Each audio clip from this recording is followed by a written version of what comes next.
부천서북교회의 화요기도회 예배방송에 함께하시는 모든 성도님 여러분들 환영합니다. 찬미가 307장 죄짐을 지고서 고나고든 함께 찬양하겠습니다.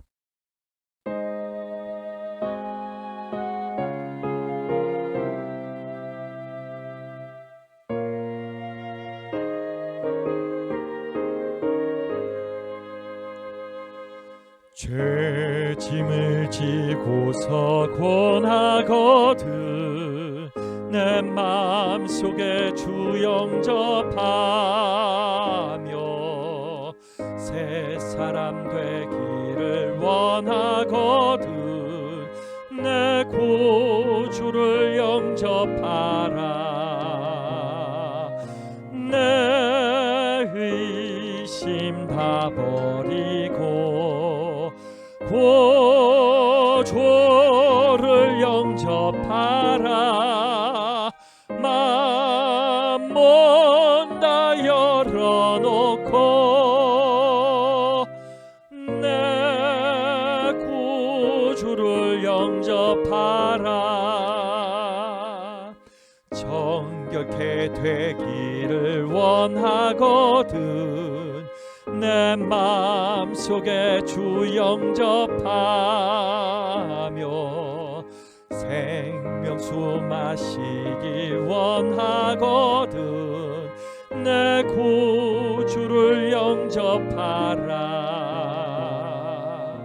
내 의심 다 버리고 구주를 영접하라. 맘몬 다 열어놓고 내 구주를 영접하라. 진실한 친구를 원하거든 내 마음속에 주 영접하며 내 맘의 평안을 원하거든 내 구주를 영접하라. 내 의심 다 버리고 구주를 영접하라. 맘몬 다 열어놓고 내 구주를 영접하라. 즐거운 찬송을 다려거든 내 마음속에 주 영접하며 평안한 복지에 가려거든 내 구주를 영접하라.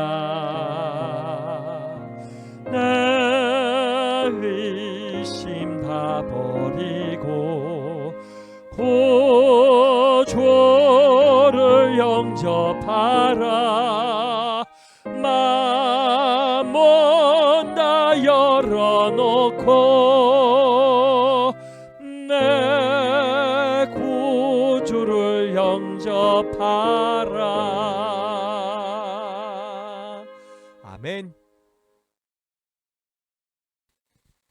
성도님 여러분들 안녕하십니까? 벌써 안식 후 3일이 흐르고 화요기도의 시간이 되었습니다. 이 화요기도 시간 우리가 남은 자손과 선악의 대쟁투 사경의 교제지요. 이 사경의 교제를 함께 읽고 있는데요. 벌써 제5장 재림전 조사 심판에 대해서 이야기할 때가 되었습니다. 함께 말씀을 보고서 시작하겠는데요. 다니엘서 7장 22절의 말씀입니다. 옛적부터 항상 계신 자가 와서 지극히 높으신 자의 성도를 위하여 신원하셨고 때가 이름에 성도가 나라를 얻었더라. 옛적부터 항상 계신 자 하나님이십니다. 그분이 우리를 신원하신다고 합니다. 신원하다가 무슨 뜻이냐? 공정하게 재판하다라는 뜻입니다. 가슴에 맺힌 원한을 풀어주는 그런 의미가 담겨있는 말입니다. 하나님께서 성도들의 편에서 옳다고 변호해 주시는 것이지요. 이러한 과정을 통해서 결국 성도가 잃어버렸던 이 나라를 다시 찾게 되는 것입니다. 우리 재림교회는 재림전 조사 심판이라는 아주 특별한 이 기별을 가지고 있지요. 이 재림전 조사 심판은 대속죄일의 원형으로 하늘 성소에서 행해지는 봉사입니다. 그리고 하늘 성소에서 그리스도께서 지금 하시고 계신 봉사입니다. 이제 우리는 이 하늘 성소에서 대속죄일 봉사가 어떻게 이루어지고 있으며 어떠한 목적으로 이루어지고 있는가, 이러한 부분들을 전반적으로 살펴보려고 합니다. 재림전 조사 심판은 재림교회 성서교리의 핵심 요소이며 재림교회의 독특한 교리 중 하나입니다.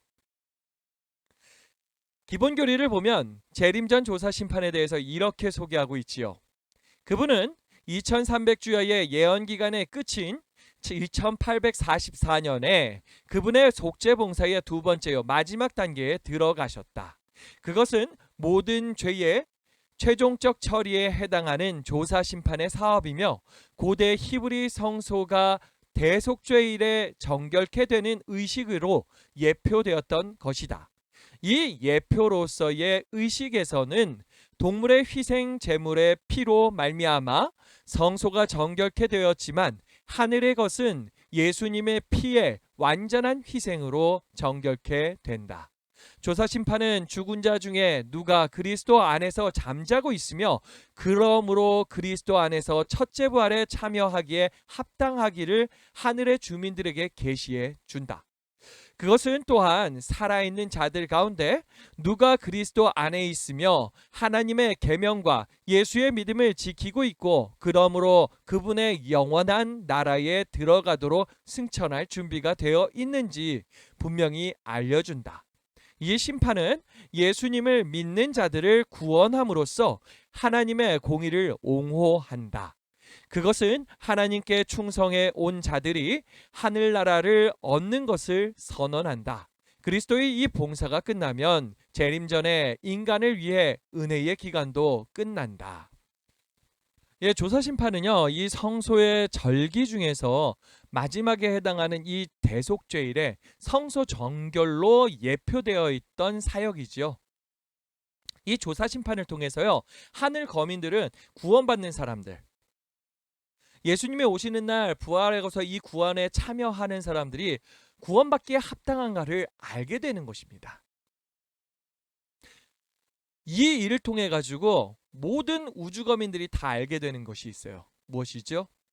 역시 하나님은 공이셨다라는 것을 알게 되는 거죠. 우리가 지난 화요일 날 이 부분에 대해서 이야기하지 않았습니까? 이 땅에서의 이 남은 무리의 사명이 무엇인가? 예수님과 동일한 사명을 가졌지요. 예수님께서 하나님의 그 공의와 사랑을 온 우주 앞에 증명하셨던 것처럼 그분의 삶으로 말이에요. 우리 역시도 우리의 삶을 통해서 그분을 그 하나님의 공의와 사랑을 증거해야 되는 것이죠. 우리가 이것을 어떻게 할 수 있는가? 우리의 구원 자체가 하나님의 공의와 사랑이에요. 우린 연약하잖아요. 부족하잖아요. 그럼에도 불구하고 하나님께서 우리의 부족분을 다 메꿔주시고 다 값을 치르시고 그러고서 우리를 구원해 주시니까 공의와 사랑이 증명이 되는 거죠. 또한 이 하나님의 공의와 사랑이 어떻게 증명이 되느냐? 우리가 구원을 얻은 그 은혜에 감격해가지고 우리의 삶이 변화하잖아요. 그래서 그 하나님께서 인도하시는 대로 살아갈 때 하나님의 공의와 사랑이 다시 한번 우리를 통해서 증명되는 것이지요. 이러한 과정이 바로 이 조사 심판이라는 것입니다. 우리가 이 조사 심판에 대해서 절대 오해하면 안 되는 것, 그것은요, 심판하면 우리가 너무 무서워해요. 그래서 죄값을 받겠구나 하면서 두려워하지요. 우리를 신원하시기 위한, 억울함을 풀어주시고 우리를 구원해 주시려는 주님의 사랑의 심판이 바로 이 조사 심판임을, 이 조사 심판이 이미 하늘에서 열리고 있음을 우리가 깨달을 수 있기를 바랍니다.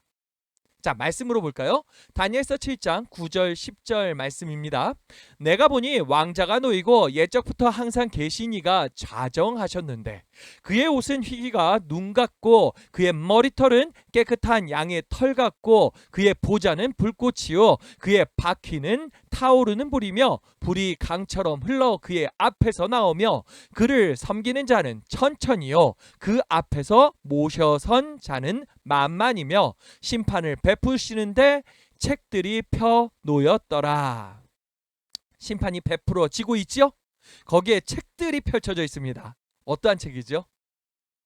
우리가 세 가지 책 이야기하잖아요. 생명의 책, 죄의 책, 기념책이지요. 우리가 조금 이따 더 자세히 살펴보도록 하겠습니다. 자, 요한계시록 14장 7절 말씀도 함께 볼게요. 하나님을 두려워하며 그에게 영광을 돌리라. 이는 그의 심판의 시간이 이르렀음이니 하늘과 땅과 바다와 물들의 근원을 만드신 이를 경배하라. 심판의 시간이 이미 이르렀다라고 하지요. 베드로전서 4장 17절입니다. 하나님의 집에서 심판을 시작할 때가 되었나니 만일 우리에게 먼저 하면 하나님의 복음을 순종치 아니하는 자들이 그 마지막이 어떠하며 하늘에서 심판이 시작할 때가 되었다라고 이야기하고 있지요. 자, 마지막 때에는요 3가지의 심판이 있습니다. 첫 번째는 재림전 심판, 두 번째는 천년기 동안의 심판, 세 번째는 그 이후에 있는 천년기 후의 최후의 집행 심판입니다. 방금 살핀 이 3가지의 성경절은요. 천년기 동안이나 천년기 이후의 심판이 아닌 것입니다. 그렇게 보이지 않습니까? 그렇다면 어떠한 심판을 이야기하는 것일까? 바로 재림 전에 있을 심판을 의미하는 것이지요. 다니엘서 7장 13절 14절 말씀을 보면 이렇게 나와요. 내가 또 밤 환상 중에 보니 인자 같은 이가 하늘 구름을 타고 와서 옛적부터 항상 계신 이에게 나아가 그 앞으로 인도되매 그에게 권세와 영광과 나라를 주고 모든 백성과 나라들과 다른 언어를 말하는 모든 자들이 그를 섬기게 하였으니 그의 권세는 소멸되지 아니하는 영원한 권세요 그의 나라는 멸망하지 아니할 것이라. 인자와 같은 이가 하늘 구름을 타고서 옛적부터 항상 계신 이에게 나아갔습니다. 여기 묘사된 그분의 오심은 이 세상의 재림하심이 아니다. 그분께서는 중보자로서의 당신의 봉사를 마치실 때 당신께 주어질 나라와 영광과 권세를 받으시기 위하여 옛적부터 항상 계신 하나님 아버지 앞으로 나아가신다. 예언 중에 2300주야의 끝이 되는 1844년에 일어날 것으로 미리 알려진 것도 이때의 오심을 가리키는 것이요 재림을 가리키는 것이 아니다. 그때 우리의 대제사장께서는 하늘 천사들의 시위 아래 지성소에 들어가 하나님 앞에 서서 인류를 위한 마지막 봉사 곧 조사 심판의 사역을 하시고 속죄의 은사를 입을 자격이 있는 모든 사람을 위하여 속죄 사업을 하시게 된다. 이렇게 재림전 조사 심판이 시작되었다라는 것입니다. 우리를 신원하기 위한 심판이지요. 제가요 전에 법정 드라마를 보는데 억울한 사연을 가진 사람이 주인공인 변호사의 도움을 받아서 승리하고 회복하게 되는 이야기를 봤습니다. 보는 내내 정말 악한 사람들이 억울하게 만드는데 그리고서 이제 이 억울함을 풀어주기 위해서 변호사가 조사를 할 거 아니에요? 그것을 계속해서 방해하기 시작을 하는데 와 얼마나 철저하게 방해를 하는지 정말 이게 가능해? 증명할 수 있어? 이 억울함을 어떻게 풀어줘? 하는 생각이 들더라고요. 가슴이 갑갑했습니다. 아무리 생각해봐도요 이길 수 있는 방법이 없어요. 그런데도 이 주인공인 변호사는 포기하지 않더라고요. 현장을 찾아가서 발로 뛰고 있어요. 어떻게든 증거를 찾겠다고 그냥 애를 쓰고 있습니다. 그러다가 하나가 딱 걸리는 거죠. 그 조그만 하나가 실마리가 돼서요. 이제 하나씩 풀어가는 것입니다. 그러고서는 결국에 이 작은 증거 하나로 풀어낸 여러 가지 실마리를 가지고서 이 법정 공방에서 승리를 하는 것이죠. 그래가지고 이 억울한 사람의 그 억울함을 풀어주게 되더라는 것입니다. 동시에 이 일이요, 악한 사람들에게는 철퇴가 되더라고요. 숨겨뒀던 그 죄가 드러나는 것이죠. 그리고 그들은 책임을 지게 되는 것입니다. 그런 장면을 보면서 얼마나 가슴이 시원했는지 몰라요. 그 있잖아요. 사이다. 예. 사이다 마시면 그 시원한 그 기분. 거기서 들었습니다. 우리 주님께서요, 우리의 심판을 위해서 천사들과 함께 직접 발벗고 뛰고 계심을 우리가 기억할 수 있기를 바랍니다. 주님께서 우리들을 신원하고 계십니다. 최고의 변호사. 우리들은요, 정말 가슴 시원함을 그 마지막 그날에 느끼게 될 것입니다. 마지막 때 하나님의 심판은요, 기록책에 근거한 심판입니다. 하늘에는 사람들의 이름과 그 행위를 기록한 책들이 있는데 그것들에 의하여 심판의 판결이 결정된다. 심판을 베푸시는데 책들이 펴 놓였더라. 또 내가 보니 죽은 자들이 큰 자나 작은 자나 그 보좌 앞에 서 있는데 책들이 펴 있고 또 다른 책이 펴졌으니 곧 생명책이라. 죽은 자들이 자기 행위를 따라 책들에 기록된 대로 심판을 받으니 누구든지 생명책에 기록되지 못한 자는 불못에 던지리라. 이 마지막 심판, 마지막에요, 불못에 던져버린다고 합니다. 무섭지 않습니까? 그런데 우리들은 안심하시기 바랍니다. 우리는 예수님을 구주로 영접한 사람들이기에 우리의 이름이 어디에 기록됐어요? 저 하늘 생명책에 기록되어 있다라는 것이죠. 자, 이제 이 책들에 대해서 살펴보려고 합니다. 최종 판결을 위해서 사용되는 책은 세 종류라고 했죠. 예, 그 첫 번째 가장 중요한 책이 어린 양의 생명책입니다. 예수님께서 말씀하셨어요. 귀신들이 너희에게 항복하는 것으로 기뻐하지 말고 너희 이름이 하늘에 기록되는 것으로 기뻐하라. 우리 이름이 어디에 기록된다고요? 저 하늘에 기록된다는 것이죠. 우리가 기적이 상식이 되는 교회를 꿈꾸고 있습니다. 여러 번 말씀드렸지만 이 기적은 이미 우리 삶 속에 일어나고 있습니다. 주님께서 우리의 구원을 위해서 최선을 다하여 일하고 계시잖아요. 이것을 보자는 것이지요. 여러분들이 바라시는 초대교회에서 일어나는 초과학적인 이적들, 안진뱅이가 서고 소경이 눈을 뜨고 귀신이 쫓겨나는 그러한 이적들이 저는 저희 부천서북교에서 매일 일어났으면 좋겠어요. 그래가지고 이 기적마저도 상식이 되면 좋겠어요. 하지만 이미 공감하시겠지만 이렇게 된다는 것이 쉬운 일입니까? 결코 쉽지 않으니까 여기에 대해서 하셨던 거 아니에요? 그렇죠? 주님께서 분명히 우리에게 말씀하셨습니다. 이러한 놀라운 이적들 때문에 좋아하지 말라고요. 진짜 좋아해야 되는 것이 무엇입니까? 진짜 기적이 무엇입니까? 우리의 이름이 하늘 생명책에 기록된 이 사실이야말로 정말 기뻐해야 되는 일이라는 것이죠. 주님께서 이렇게 기록된 사람들을 철저하게 관리하시잖아요. 우리를 위해서 중보기도 하시고요. 눈동자처럼 지키시고요. 인도하십니다. 참새 한 마리도 돌보시는 주님이 오늘 우리를 입히시고 돌보시고 인도하신다라는 이 사실, 우리는 잊어서는 안 됩니다. 우리는 저 하늘까지 주님께서 잘 인도해 주실 것입니다. 우리의 할 일은 딱 한 가지, 주님을 믿고서 끝까지 순종하여 따르는 것이지요. 우리 이름이요, 하늘 생명책에 기록된 것을 기뻐하시는 저와 여러분 되길 바랍니다. 이 책에 기록된 것이 얼마나 기쁜 것인가 이제 함께 보도록 하겠습니다. 그때에 내 민족을 호위하는 큰 군주 미가엘이 일어날 것이요 또 환난이 있으리니 이는 개국 이래로 그때까지 없던 환난일 것이며 그때에 내 백성 중에 책에 기록된 모든 자가 구원을 받을 것이라. 예, 환란이 있을 것인데 그 환란 중에도 우리는 어떻게 된다고요? 구원을 받을 것이라. 아멘이죠? 자, 무엇이든지 속된 것이나 가증한 일 또는 거짓말하는 자는 결코 그리로 들어가지 못하되 오직 어린 양의 생명책에 기록된 자들만 들어가리라. 예, 우리가 어린 양의 그 생명책에 기록되었기 때문에 저 하늘에 함께 들어가게 될 것입니다.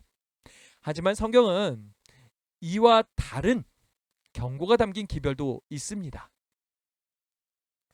여호와께서 모세에게 이르시되 누구든지 내게 범죄하면 내가 내 책에서 그를 지워 버리리라. 생명책에 관련해서요, 기억해야 할 중요한 부분이라고 생각합니다. 이 출애굽기 32장 33절에서 모세는 암시하고 있어요. 이 책에 기록되어 있는 이름 중에 어떤 이름들은 후에 거기에서 지워질 수 있다라는 것이지요. 자, 두 번째로 살펴보고 싶은 책은요, 기념책이에요.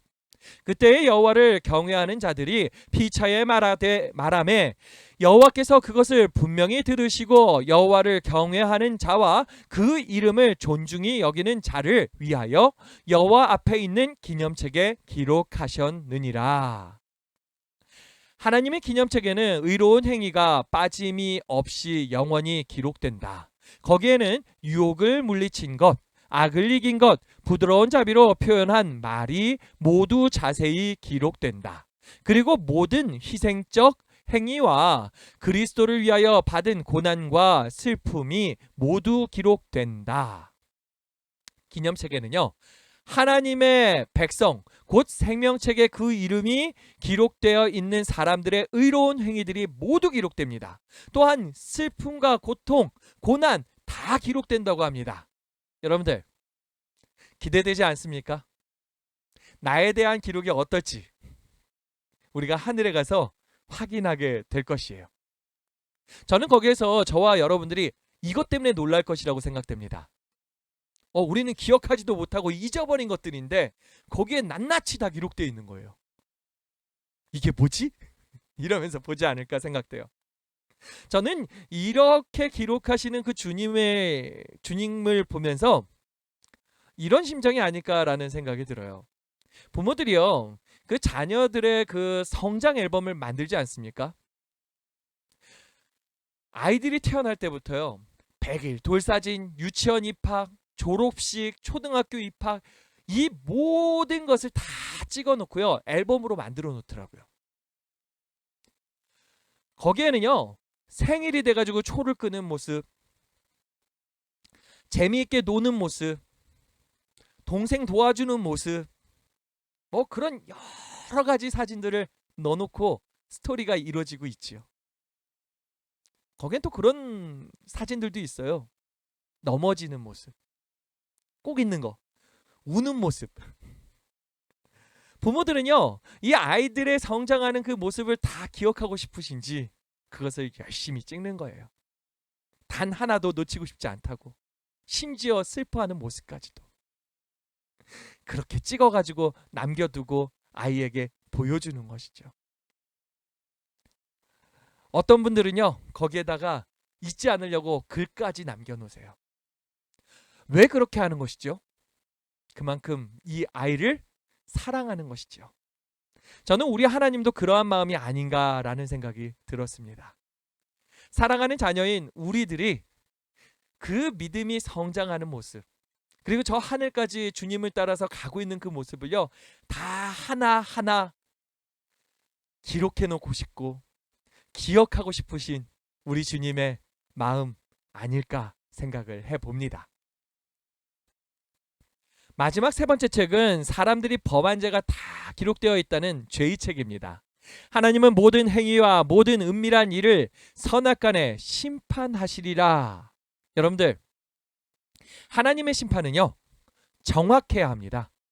단 한 명도 억울한 사람 있으면 되겠습니까? 안 되겠습니까? 지금 현재 법상에서도 억울한 사람 있으면 안 되는 건데 억울한 사람이 얼마나 많아요. 잘못된 심판이라 그러죠. 하나님께서 하시는 심판은요, 더욱 그렇습니다. 잘못된 심판이 있어야 돼요, 없어야 돼요? 절대 없어야 됩니다. 정말 완전한 심판이어야 한다라는 것이죠. 그래서 철저하게 기록하는 것입니다. 온 우주의 거민들이 보고요. 우리들도 앞으로 그 천년기에 이 사람 왜 하늘에 못 왔지? 우리는 이 죄의 책 보면서 알게 되는 거예요. 그리고 모두가 이제 고백하게 되는 것이죠. 하나님의 심판은 실로 공의와 사랑이었다라는 것이를요. 죄책에는 각 사람의 이름 아래 온갖 악한 말, 모든 이기적 행위, 온갖 의무태만, 모든 은밀한 죄, 모든 기만 등이 무섭게도 정확히 기록되어 있다. 무섭게도 정확히 기록되어 있다고 하죠. 하늘의 경고와 견책을 등한히 한 것, 시간을 낭비한 것, 기회를 놓친 것 모두 기록하는 천사에 의하여 기록되어진다. 야, 이 죄의 책 저는 굉장히 불편합니다. 저의 모든 치부가 여기 다 기록되어 있어요. 누가 볼까봐 무섭습니다. 전에 들어보니까 어떤 사람이 누구를 만나건 누구와 통화를 하건 다 기록을 남겨가지고 정리를 해놓는다는 이야기를 들었어요. 제가 그 말 듣고서 그 사람 되게 피곤하겠다라고 생각은 했어요. 정말 피곤하죠. 정리하는 게 얼마나 힘들어요. 그런데 그 사람이 왜 그렇게 해놓는지를 알고 보니까 그 정리한 것이 무기더라고요. 수첩에다 딱 정리해놓고 이 수첩을 딱 들면서 이것만 있으면 다 각오해. 누군가와 갈등이 생겼어요. 그러면은 그 수첩 뭐월 며칠 무슨 내용 딱 들이미는 거예요. 당신이 이렇게 말했지. 그 치부를 다 기록하고 있다는 거잖아요. 얼마나 무서워요.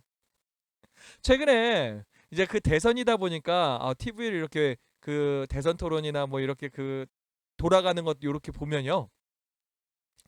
그 녹취록이 계속해서 나오더라고요. 네.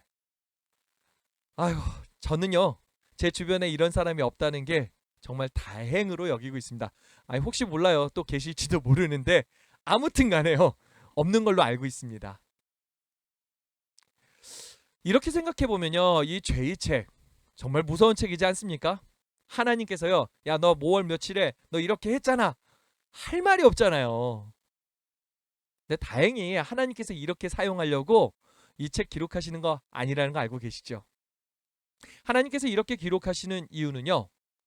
이미 말씀드렸지만 하나님의 심판이 정확해야 하기 때문에 기록하십니다. 근거에 의한 정확한 심판이었다. 우리에게는요. 이 죄의 책이 또한 굉장히 중요한 책입니다. 왜요?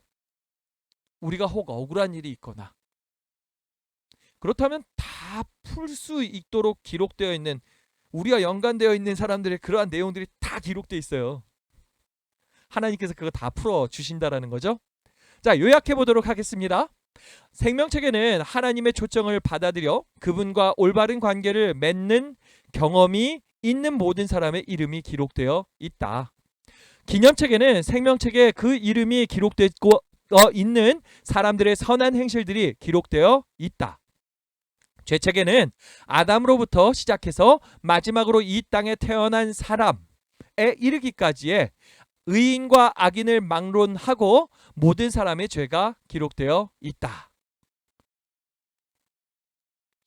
그럼 여기서 이제 한 가지 생각해 볼 만한 내용이 있는데요. 생명책, 기념책, 죄의 책 어떠한 형태의 책일까요? 이게 두루마리일까요? 종이책일까요? 아니면 컴퓨터 파일일까요? 사실 이것은 중요한 내용이 아니죠. 어떠한 형태로 기록되어 있는 것인가? 이게 중요한 것이 아닙니다. 정말 중요한 거는요. 여기서 이 책들이라는 용어가 강조하고 있는 것이 무엇이냐예요. 그 기록의 형태보다는 그 기록의 객관성이 중요하다라는 것입니다. 우리가 하늘 기록책의 구체적인 형태를 특정하기는 힘들지만 하늘의 각 개인의 믿음과 행실에 관한 구체적이고 객관적인 기록이 존재하는 것과 마지막 때의 그 기록들의 근거에서 각 개인에 대한 심판이 행해지는 것은 분명하다는 것이죠. 하나님께서 행하시는 그 심판의 결과에 대해 사탄을 포함한 온 우주의 그 누구도 이의를 제기하지 못합니다. 왜요? 이것이 이 심판의 근거는 너무너무나 정확하게 기록되어 있기 때문이지요. 예. 자, 그러면요, 이 재림전 조사 심판의 대상은 무엇일까? 누구일까? 여기에 대해서 또 이야기를 해보도록 하겠습니다. 재림전 조사 심판은 신자들, 곧 하나님의 백성임을 공언한 사람들만을 그 대상으로 하고 있습니다. 이는 이 심판이 그분의 백성들을 위한 심판이기 때문에 그렇습니다. 악인들에 대한 심판은 이와는 별도로 천년기 이후에 벌어질 것이에요. 다니엘서 7장 21절 22절 말씀, 아까 읽었던 말씀 다시 한번 볼게요. 내가 본즉 이 뿔이 성도들로 더불어 싸워 이기었더니 옛적부터 항상 계신 자가 와서 지극히 높으신 자의 성도를 위하여 신원하셨고 때가 이름에 성도가 나라를 얻었더라. 성도를 위해 신원하셨고는 성도를 위해서 심판이 베풀어졌고 라고 번역할 수 있습니다. 우리가 처음에 제가 이야기했지요. 이 심판이 하나님 백성을 대상으로 그들을 위해서 행해지는 심판이라는 것입니다. 우리의 억울함을 풀어주시기 위한 심판이라는 것이에요. 베드로전서 4장 17절 말씀도 함께 볼까요? 하나님의 집에서 심판을 시작할 때가 되었나니 만일 우리에게 먼저 하면 하나님의 복음을 순종치 아니하는 자들의 그 마지막이 어떠하며, 하나님의 집에 대한 심판, 즉 하나님의 백성만을 대상으로 하는 심판이 하나님의 복음을 순종하지 아니하는 자들에게 대한 심판보다 먼저 있을 것을 밝혀주고 있다라는 것이죠. 예, 이 심판은 하나님의 집에 대한 심판입니다.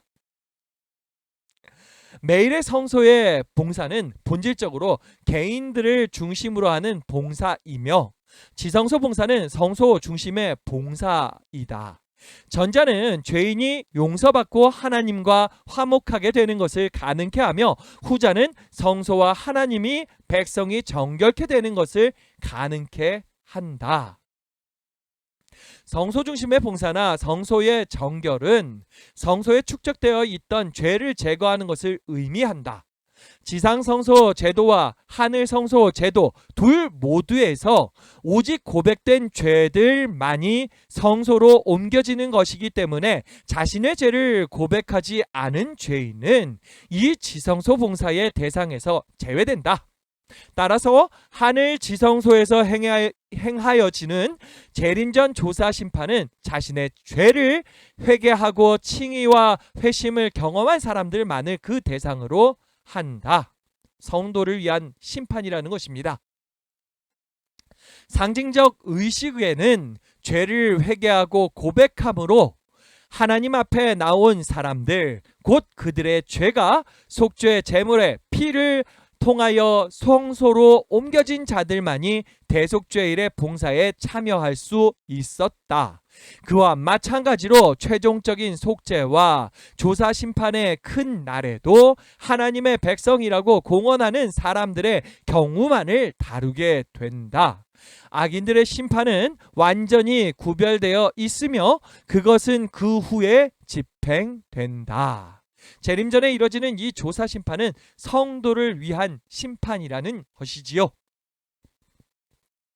재림전 조사 심판의 대상에 대해서 우리가 한 가지 더 생각해야 될 부분이 있습니다.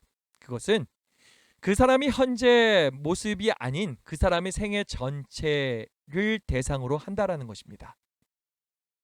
하지만 전생애가 완전한 사람이 있나요? 역사상으로는 오직 한 분 예수 그리스도만이 존재합니다. 그 외에는 다 죄인이에요. 인간이 얼마나 연약합니까?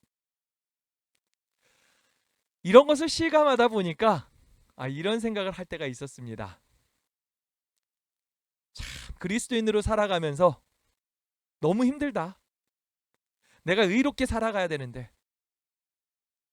잘못된 생각을 좀 하기 시작한 거죠. 내가 의롭게 살아가야 되는데 계속해서 죄를 짓고 있는 거잖아요. 나도 모르게 남을 상처 입히잖아요. 그러한 부족한 저의 모습을 알기 때문에 너무 희망이 없는 거예요. 그러다 보니까 주님 오실 날을 정확하게 좀 알았으면 좋겠다.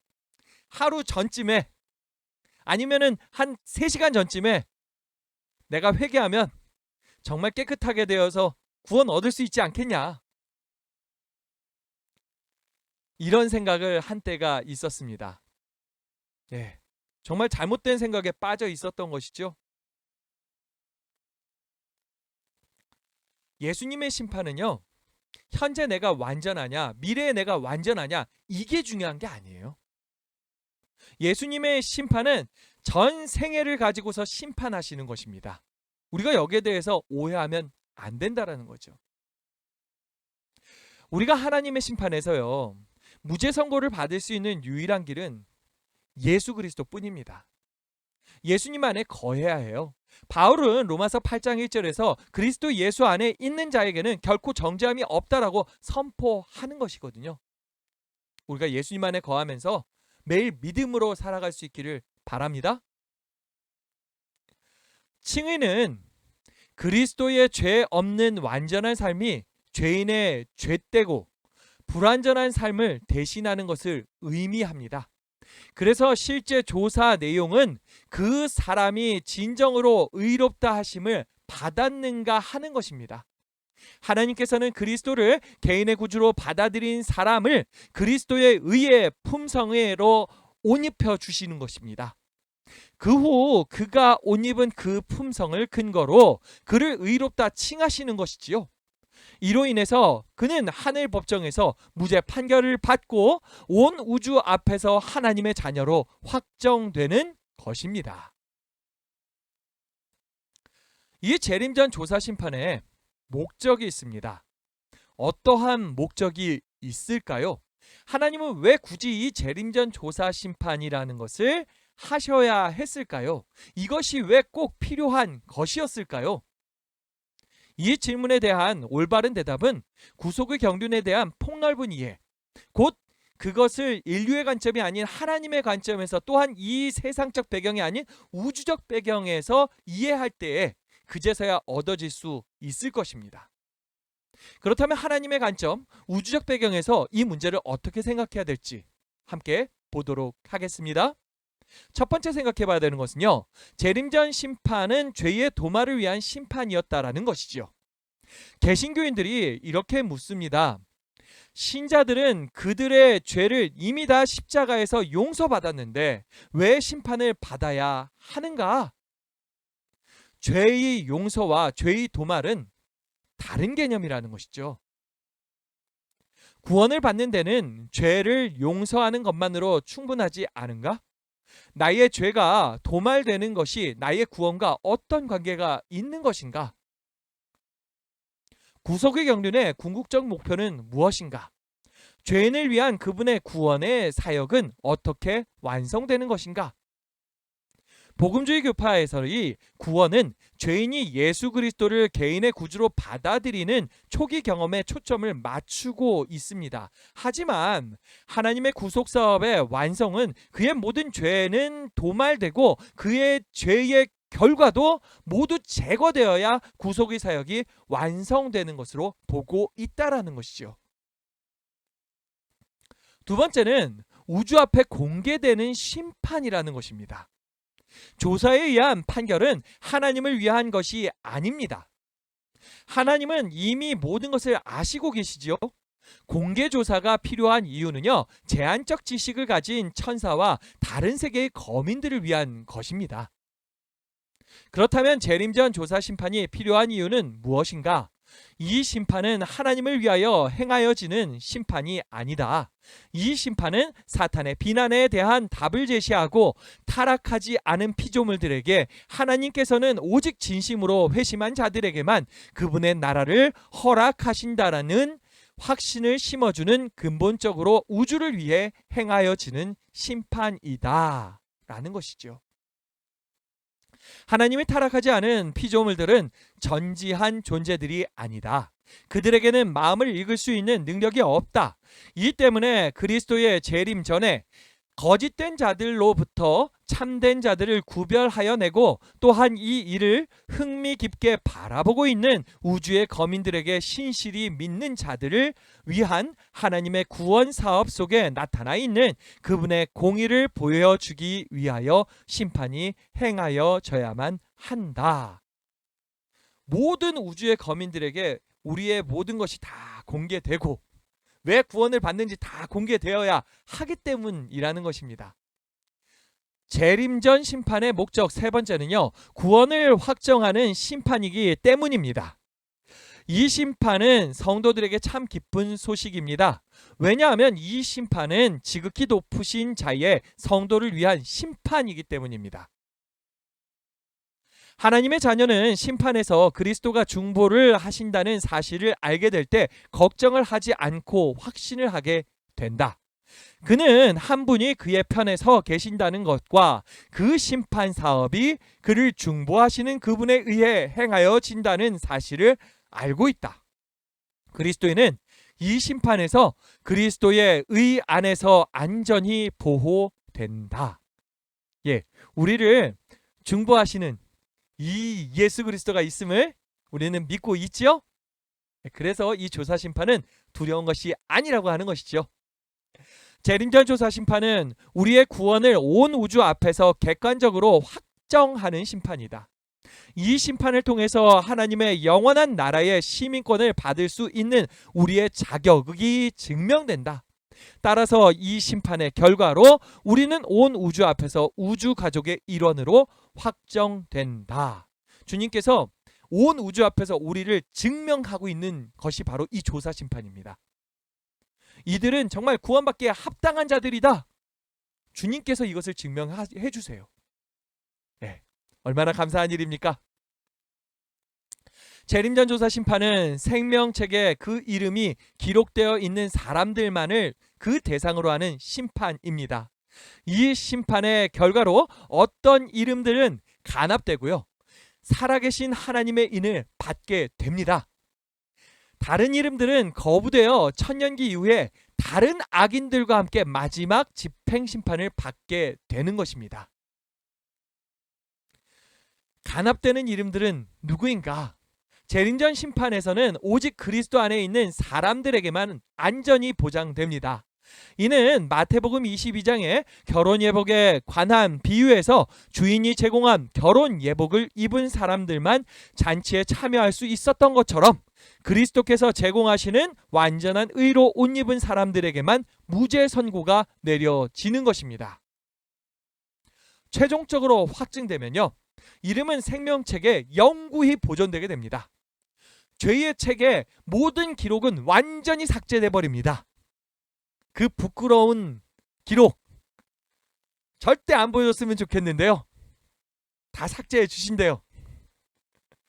꼭 생명책에 우리의 이름이 기록된 것이 영구히 보존되길 바랍니다. 나는 나를 위하여 내 허물을 도말하는 자니 내 죄를 기억하지 아니하리라 선언하신다. 이기는 자는 내가 그 이름을 생명책에서 결코 지우지 아니하리라. 재림전 조사 심판은 하나님의 자녀들에게 대한 마지막 인치심과도 연관이 있습니다. 사람이 의롭다는 것이 확증되어 그의 죄가 모두 도말되는 그때 그는 살아계신 하나님의 인으로 인치심을 받게 됩니다. 하나님께서 인치심을 통해서 그 사람이 영구히 그분의 소유임을 온 우주 앞에 선포하십니다. 거부되는 이름들이 있지요. 이 심판에서 거부되는 사람들은 한때는 하나님의 참 백성이었지만 지금은 그분을 완전히 떠난 상태로 살아가는 사람들입니다. 이런 사람들은 이 심판의 결과로 그들의 이름이 생명책에서 지워지고 그들의 선행의 기록도 하나님의 기념책에서 지워지게 됩니다. 범죄하고서요, 공의에서 떠나면 안 됩니다. 여호와께서 모세에게 이르시되 누구든지 내게 범죄하면 내가 내 책에서 그를 지워 버리리라. 만일 의인이 돌이켜 그 공의에서 떠나 범죄하고 악인이 행하는 모든 가증한 일대로 행하면 살겠느냐? 그가 행한 공의로운 일은 하나도 기억함이 되지 아니하리니 그가 그 범한 허물과 그 지은 죄로 죽으리라. 이제 하늘의 기록책에는 오직 그들이 범한 죄의 기록만 남게 되며, 따라서 그들은 그 후로는 하나님의 자녀가 된 적이 전혀 없는 사람들과 같이 여겨지게 되는 것입니다. 그 후 마지막 집행심판에서 그들은 다른 악인들과 더불어 책들에 기록된 대로 심판을 받고 소멸하게 됩니다. 이는 회개하지 않고 버리지 않는 죄는 용서도 되지 않고 기록책들에서 도말되지도 않은 상태로 하나님의 날에 그 죄인에게 불리한 증거로 작용하게 될 것이기 때문입니다. 여러분들, 우리가 정말 주님을 온전히 붙들 수 있기를 바랍니다. 우리 그 이름이 절대 그 생명책에서 지워지지 않을 수 있습니다. 지금 내 삶이 조금 부족하다? 여러분들, 그것 때문에 겁나지 마세요. 끝까지 주님께서 나를 책임지신다라는 그 믿음 가지고서 붙드시기 바랍니다. 우리 이름이 저 하늘 생명책에서 지워져서 이렇게 되지 않기를 바랍니다. 두 부류의 사람들이 있습니다. 조사심판의 사업이 마치게 되면 모든 사람의 운명은 생사간에 결정될 것입니다. 은혜의 시기는 그리스도께서 하늘 구름을 타고 재림하시기 조금 전에 마쳐진다. 아멘. 하나님의 구원의 초청을 받아들이지 않는 사람들은요, 재림전 조사심판의 대상이 아닙니다. 그들의 기록은 오직 죄책뿐입니다. 재림전 조사심판이 종결된 후에는 하나님의 참 자녀들에 관한 기록은 생명책과 기념책에만, 그리고 악인들에 대한 기록은요, 죄책에만 남아있게 됩니다. 생명책에 그 이름이 보존된 사람들은 그리스도의 재림 때 그분과 함께 하늘로 올리게 되지만, 그렇지 않은 사람들은 천년기 후에 죄책에 기록된 그들의 행위를 따라서 마지막 심판을 받게 되는 것입니다. 누구든지 생명책에 기록되지 못한 자는 불못에 던져지더라. 우리가 정말 하나님을 두려워하면서, 하나님의 이 두려워하는 것이 정말 막 무서워만 하라 이거 아닌 거 이미 이제 공감하시죠? 하나님을 정말 경외하는 것입니다. 존경하는 것입니다. 예, 하나님을 진짜 두려워하면서요, 우리가 우리의 우리를 구원하시는 그 주님을 꼭 붙드실 수 있기를 바랍니다. 재림전 조사 심판은 우리의 개인적인 구원 이상의 것과 연관되어 있는 온 우주를 그 대상으로 하는 심판이다. 이 심판은 전 우주를 배경으로 선악간에 펼쳐지고 있는 대쟁투적 관점에서도 그 의미가 매우 중대합니다. 이 땅에 사는 하나님의 자녀들은 재림전 심판을 통하여 그들의 죄가 도말되고 죄와 상관없는 존재로 그리스도와 함께 하늘로 갑니다. 이 심판은 타락한 인류를 위한 하나님의 구속 사업을 최종적으로 완성하는 사건입니다. 대쟁투의 관점에서 재림전 조사 심판이 갖는 세 가지 이 중요한 의미가 있습니다. 하나님의 자녀의 구원을 우주 앞에 공식적으로 확정하는 것이고, 죄인에 대한 하나님의 구원의 정당함을 증명해 주는 것이고, 심판의 궁극적 목적은 죄를 제거하는 것이라는 거죠. 하나님이 행하시는 이 심판은요, 결국에 이 우주에서 죄를 완전히 정리해 줄 것입니다. 우리가 이것을 너무 잘 알죠? 재림전 조사 심판은요, 성도들의 죄를 제거합니다. 천년기 후 하늘에서 심판이 임하게 되는 것은요, 우주의 죄가 제거되게 되는 제거되는 것입니다. 그리고 사탄이 불과 유황 그 못에 던져짐으로 말미암아 이 죄를 처음 시작했던 이 사탄이 그 사탄과 그 죄가 완전히 소멸되게 되는 것이죠. 이러한 과정을 통해서 우주에서 죄가 완전히 사라지게 되는 것입니다. 대쟁투는 끝났다. 죄와 죄인들은 없어졌다. 온 우주는 깨끗해졌다. 오직 조화와 기쁨의 맥박만이 온 우주의 만물을 통하여 고동한다. 생명과 빛과 환희가 만물을 창조하신 분에게서 끝없이 넓은 우주로 퍼져나간다. 가장 작은 원자로부터 가장 큰 세계에 이르기까지 만물은 생물계와 무생물계를 막론하고 조금도 흠이 없는 아름다움과 완전한 기쁨으로 하나님은 사랑이시라고 선포한다. 아멘. 우리가 지금껏 이 재림전 조사 심판에 대해서 살폈는데요. 명확하게 머릿속에서 정리가 되시지요? 예. 우리가 마지막 때 있는 이 심판에 대해서요. 두려워하지 말고요. 정말 하나님께서 우리를 신원하시는 심판이다라는 이 믿음을 가지고서 살아갈 수 있기를 바랍니다. 함께 개인 기도하는 시간을 갖겠습니다. 이 앞에 나와 있는 기도 제목을 가지고서 함께 기도해 주시기 바랍니다.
함께 기도하겠습니다. 우리의 구원을 위해서 늘 최선을 다해 주시는 주님 감사합니다. 우리가 늘 주님 안에 거하며 믿음으로 살 수 있게 도와 주시옵소서. 또한 우리의 삶을 통해서 하나님 영광 받아 주시옵소서. 우리가 정말 그 공의와 사랑을 잘 드러낼 수 있는 하나님의 사람 되기를 바랍니다. 주님 함께 하시고 인도하시고 우리를 사용하여 주시옵소서. 그리고 주님의 선하고 그 큰 일들을 이루어 주시옵소서.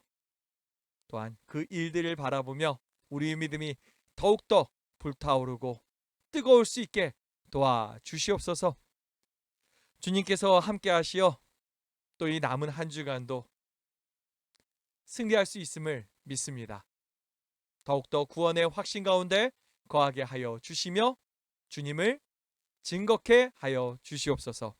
우리를 늘 사랑으로 인도하시는 예수님 이름으로 기도합니다. 아멘. 예배가 마쳤습니다.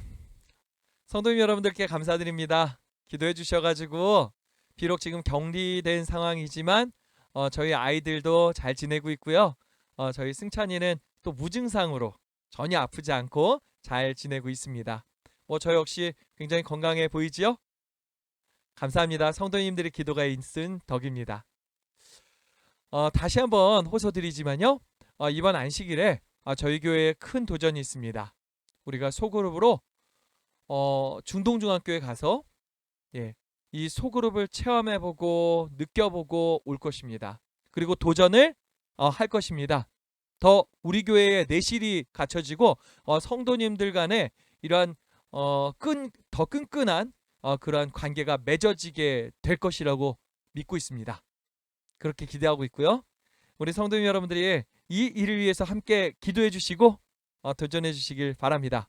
그리고 또 한 가지 광고 드릴 것은 오는 3월 6일입니다. 다음 주 일요일이죠. 3월 6일에 광명교회가 다시 한번 성토 집회를 하겠다고 합니다.